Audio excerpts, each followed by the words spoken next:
How's it guys, Munash here, and today we have some Alliance War gameplay and commentary. So I've been meaning to make a war video since the season began, but these past few weeks have just been so hectic. Even in the game there's just been so much content that I'm still trying to catch up with. And Alliance War alone has been taking up a lot of that time, even with the extra time for planning. It's been quite an interesting season for DSVG, but I thought I should try to squeeze out at least one war video before the tactic becomes irrelevant. Because I do have a lot of fights I'd like to showcase, a couple of new champs, some interesting placements, and I've been using rank 5, 6 stars in almost all my fights, so I would like to showcase some of the newer ones as well. With the first one being the Hood, although he's not really new anymore, it's just been so long since I've made a war video. I took him up before July 4, so yeah, not really new anymore. He was my 5th rank 5 and the very first Mystic, which is a big deal because Mystic was arguably my strongest class before rank 5s were a thing. I had a lot of strong rank 4 Mystics, but the Hood just had to be the first because he is just so good in Alliance War and Battlegrounds attack. Plus he's my favorite, so it was a very easy choice to make. Just look at how quick and easy he makes this Hulkling with Ebb and Flow knockdown, Force of Will and right back at it, which is a very common placement for him, largely because Tigra and other neutralized champs just don't work on this node. The advanced power boost can make it slightly faster, but I've gotten very comfortable taking this fight without any boosts just from repetition. I only really applied it for the next fight because now we have a Chavez with Ebb and Flow knockdown and heavy hitter. This fight also can be done without it, but having it just makes it extra safe because Chavez is just one of those champs where the outcome can be heavily influenced by her AI. If she's being very aggressive and the only thing she's spamming is special ones, then everything is Gucci, but if she decides to go heavy attack bias on you, then that can be a wee bit annoying, especially with heavy hitter. You can't really punish that heavy attack. So she will trigger the negative zone and then a special 2 will be unblockable. Fortunately, Negative has some pretty decent power control, and I did get that good AI, so she barely gained half a bar of power in this fight. She did throw one random heavy attack, but that was only after my special 2. So yeah, she goes down in 14 hits and 36 seconds. Not bad against a rank 2 Chavez. A champ that I usually fight on node 19, but lately they've been placing more tactic defenders there since there is aggression prowess.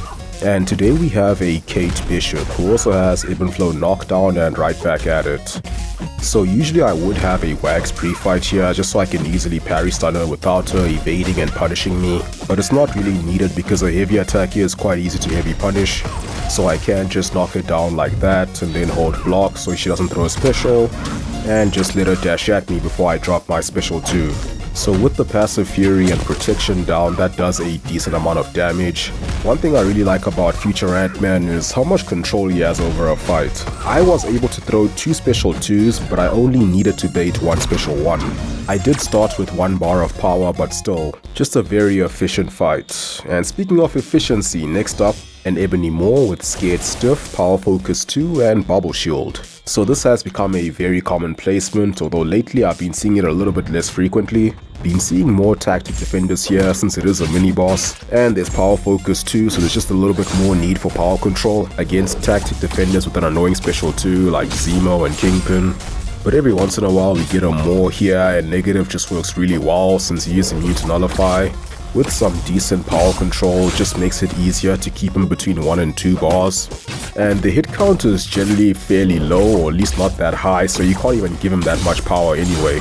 And Moore is just very squishy when it comes to physical damage, and my Negative is rank 5 6200, so every time I am immune to something, in this case nullify, he does take a burst of physical damage, and by the time I get to my special 2 he's already at 60%, so I throw it with only 12 dark energy and he still melts away. This was a rank 4 Ebony Moore though, which I am a little bit disappointed to see from TCN, because I'm used to them having the strongest, or at least one of the strongest defenses in the game, just from a rating perspective, even with some of the newer champs that aren't in the featured yet.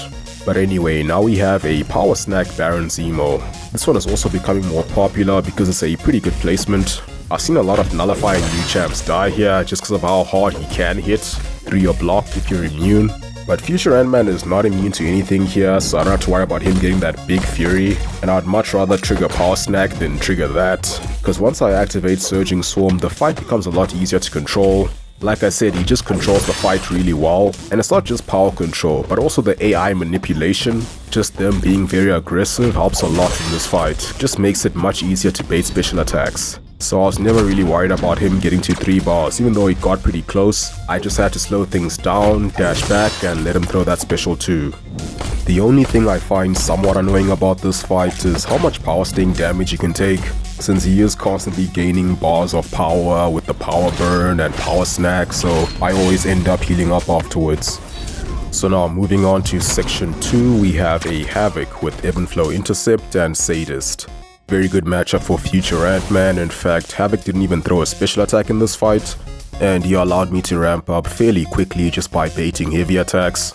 So I'm just punishing his heavy attack until I get Surging Swarm.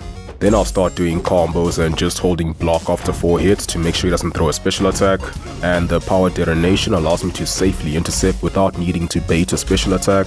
And now with the passive fury and protection down, the damage is quite nice. Just one more combo and a special 2 was almost enough to take him out. Got some nice crits there as well, but just 2 more hits before the fury expires and he goes down. Pretty standard fight. I have taken a couple of tactic defenders here with fam, and they all play out very similarly to this one in terms of fight time, hit count, and special attacks thrown.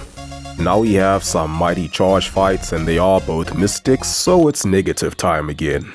On 37 we have Absorbing Man, a very popular placement, so I've done this fight at least a dozen times by now. It used to be a bit of a tricky one because it's not always easy to out damage his healing. Before I had a rank 5 negative, I would sometimes struggle against rank 5 Absorbing Mans because he just loves throwing specials, so he was healing throughout the fight. But now with a rank 5 against a rank 5, it's a lot more manageable. And I've also refined my strategy to make it a little easier. So typically I don't even try to disable his forms unless I absolutely have to, like when he refines them. Usually I'll just make him alternate special attacks so they don't get refined. So I'll bait special 2, then special 1, then special 2 before my special 3. I just don't want him to be in Uru before my special 3 because that gives him a lot of physical resistance. But if he's in Magma, my hit damage doesn't get reduced, which just makes it easier to wipe him out in one special attack. So now I have 3 bars and he's in Magma, but I want to make sure I get the maximum amount of Dark Energy with the passive Fury from intercepting, and I also want to get my own Fury buff just to optimize the damage even further, just to make sure, so even if he does throw a special attack after my special 3, he won't be able to heal quickly enough before the direct damage takes him out.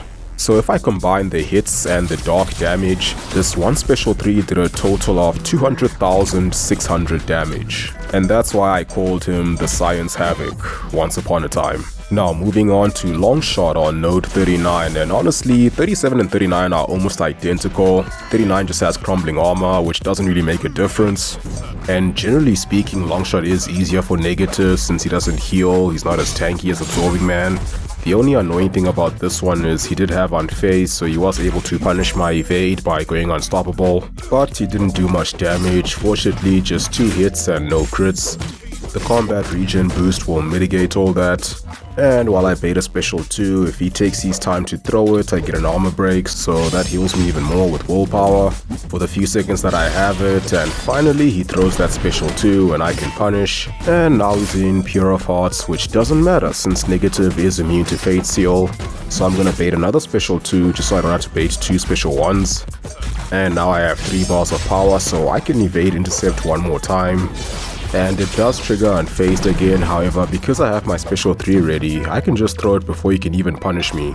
So people have asked me if I'm ever concerned about Unfazed while using negative because I tend to evade a lot. Usually no, because most people don't run it, or at least not at a meaningful level. And even if I know that they do, it still depends on the matchup. Like if I'm taking a boss, then yeah, that might be a bit of an issue, especially if I want to do some shenanigans with the Valkyrie synergy. But for simple path fights, nah, it's never been an issue. And I have started making note of the players who I know run it, like KT1. I think I've had his defenders trigger Unfazed against me twice in total. I mean, I fought a lot of his defenders throughout the years just because we face New Nation pretty much every season. But anyway, we still have 2 mini-bosses for future Ant-Man, the first one being Storm Pyramid X with feats of Vigilance, Power Efficiency, Missing in Action, and Return Policy. So another great matchup. Return Policy doesn't do anything here, and I didn't really need to alter my playstyle to counter Missing in Action. Removing Prowess doesn't trigger it, so the only other buff she gains is the Vigilance whenever I get to 1 bar of power. And by the time that buff expires and starts the falter timer, I have my special 2 ready, which will falter her instead of me. So now I just have to repeat that process to finish off her remaining health. So a very comfortable fight. Even though she had power efficiency, she was never really close to throwing a special 2. Now we have one more fight against a Kingpin with Conflictor, Combat Deja Vu Prowess, and Prowess Puncture. Now this is one that I probably could have played a little bit differently. He did end up throwing special 2s, just due to Conflictor, because that'll also purify his own rage debuffs, which is not really something you can control. So he got to 1 bar pretty quickly, so I decided to bait a special 1 and he throws it very quickly as well, before I even get to Surging Swarm, which is the first thing I want to do. So I'm just baiting and punishing heavy attacks, and then he decides to hit my block a few times, which triggers some pretty good glancing RNG. So now Surging Swarm is active, and I could have baited another special 1, but I didn't feel like it because that would have reset the power detonation, which lowers your damage. But looking back, it might have been a better move because him throwing a special 2 gives him an unstoppable buff, which just seems to last forever. So now I have to play it slow and just wait for that thing to expire before doing more combos. And this is where having a Wags pre-fight really helps. Otherwise he'd be purifying my parry stuns and getting more power, or I'd just be taking a lot more blocked hits and baiting heavy attacks in the corner. So now it finally expires, so back to doing 4-hit combos, baiting heavy attack. Drop one more special 2, which takes him down to 12% health, and this time I do bait a special 1, just to be extra safe. Then it's back to the playstyle and a few more combos and he will eventually go down. So not a bad war, but we did lose this one unfortunately. We just weren't quite there yet, but things have gotten a little better since the first couple of wars. So that's gonna be it for this one. I hope you found it interesting, and as always, thank you for watching. Have a wonderful day, and I'll see you soon.